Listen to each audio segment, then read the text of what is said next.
puasanya hari ini Bapak Ibu sekalian? Lancar ya? Lancar, aman ya? Alhamdulillah, ya Masya Allah. Alhamdulillah, alhamdulillahilladzi ja'ala Ramadhana syahra siyam wa ja'ala Ramadhana syahra qiyam wa ja'ala Ramadhana syahra maghfirah wa ja'ala Ramadhana syahra Qur'an. Asyhadu an la ilaha illallah wahdahu la syarikalah wa asyhadu anna Muhammadan abduhu wa rasuluh la nabiyya wa la rasula ba'da. Allahumma salli wa sallim ala nabiyyina Muhammadin wa ala alihi wa ashabihi wa man tabi'ahum bi ihsanin ila yaumiddin, amma ba'd. Bapak Ibu ya, jamaah salat Isya dan salat tarawih rahimakumullah. Alhamdulillah kita hari ini sudah mulai masuki malam keempat bulan Ramadan. Jikalau kita berbicara bulan Ramadan, kita tidak lepas dari namanya bulan Al-Quran. Ya. Bahkan kata Al-Quran sendiri Allah mention gitu ya. Allah sebut di rangkaian ayat-ayat puasa. Bunyinya kita tahu semua ya. Bagaimana ayatnya? Syahrul Ramadan alladzi unzila fihi Al-Quran. Ya. Akan tetapi jamaah sekalian, jikalau kita berbicara Al-Quran, kita juga tidak terlepas dari pertanyaannya, bagaimana interaksi kita dengan Al-Quran? Sudah sejauh mana? Ya, levelnya udah sampai mana? Ya. Mungkin di bulan Ramadan kita tahu ya, bahwasanya orang-orang gitu ya, kita semua berlomba-lomba untuk banyak-banyakan khatam Al-Quran, betul ya? Ada yang 1 kali, ada yang 2 kali, 3 kali, 4 kali, 5 kali, dan seterusnya. Akan tetapi, ya, apakah Allah Subhanahu wa Ta'ala menurunkan Al-Quran hanya sebagai apa? Bentuk tilawah bacaan ya, saja? Ya. Karena kalau kita baca lanjutannya, ayatnya, bagaimana bunyinya? Syahrul Ramadan alladzi unzila fihi Al-Quran. Enggak stop di situ.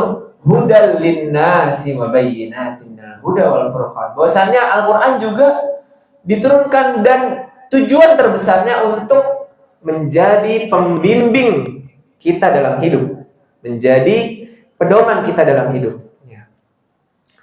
Lalu jamaah rahimakumullah, ya, kita seringkali juga merasakan ketika kita baca Al-Quran, gitu ya, kemudian kita baca artinya, ya, kita baca makna-makna yang terkandung di dalamnya, kisah-kisahnya, kejadian-kejadiannya ya. Kita melihat ya, dan kita merasakan bahwasannya apa yang kita baca ini seringkali nggak relate gitu ya. Tidak cocok ya, tidak terhubung sama realitas kita hari ini. Sering nggak gitu ya? Misalkan kita baca kisah tentang Fir'aun ya. Terus apa hubungannya sama kehidupan kita saat ini? Yaitu hanya kisah lampau gitu ya. Sering kita merasakan demikian ya. Nah, disinilah permasalahannya ya. Bahwasannya Al-Quran ya, yang seharusnya menjadi pedoman hidup kita, nah, ini tidak terrealisasi, ya, tidak terwujudkan. Ya. Padahal Al-Quran Allah turunkan tadi ya, untuk membimbing kita, ya, untuk menjadi maps kita, guide kita, ya. Dan itu gak terbatas sama ruang dan waktu, ya. Karena gak mungkin Allah SWT menurunkan Al-Quran itu hanya untuk menjadi pembimbing para sahabat atau para tabi'in, ya. Terus kita gimana? Apakah gak cocok gitu ya? Disinilah ya jemaah sekalian ya, saya sedikit memberikan mungkin nasihat tentu buat diri saya pribadi ya, dan juga untuk kita semua ya. Ada satu kaidah penting yang kita lupa dalam berinteraksi dengan Al-Quran. Bahwasanya perasaan dan kejadian seperti tadi ya, yang kita merasakan tidak cocoknya kisah-kisah dalam Al-Quran dengan realitas kita hari ini, karena kesalahan apa? Cara berpikir kita. Kesalahan kita dalam apa? Melihat Al-Quran hanya sebagai kitab suci saja, ataupun kita hanya melihat Al-Quran sebagai kitab atau buku atau kitab suci yang isinya kumpulan informasi saja. Ini harus perlu diluruskan. Bahwasanya Al-Quran diturunkan tadi, kita benar-benar harus menanamkan dalam pola pikir kita bahwasanya Al-Quran itu sebagai pedoman hidup, sebagai membimbing kita. Maksudnya apa? Ya. Jadi ketika kita misalkan sudah menanamkan pikiran kita Al-Quran itu sebagai pedoman hidup, maka ia juga ketika kita membaca kisah-kisah dalam Al-Quran, ya, kisah-kisah tersebut mampu membangun pola pikir baru kita, membangun kesadaran baru kita, mampu membangun dan merubah akhlak kita. Nah, itulah seharusnya yang harus kita lihat ketika kita melihat kisah-kisah dalam Al-Quran. Bukan sebagai hanya kitab informasi saja, kumpulan informasinya.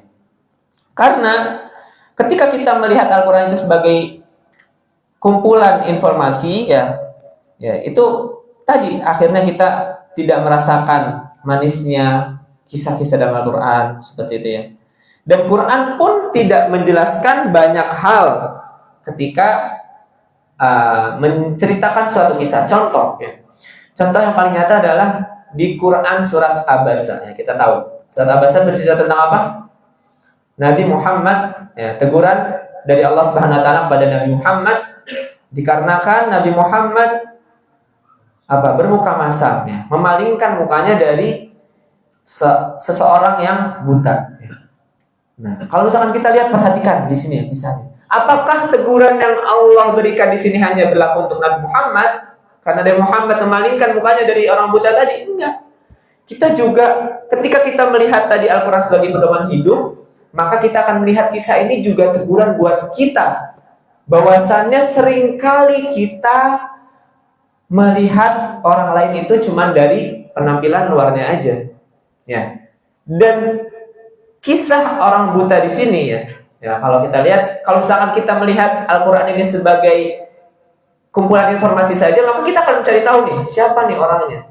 Abdullah ibnu Umi Maktum. Ya. Tapi Al-Quran gak menyebut, cuman orang buta. Ya. Karena Al-Quran hanya ingin menyebutkan dia sebagai model, ya, orang buta.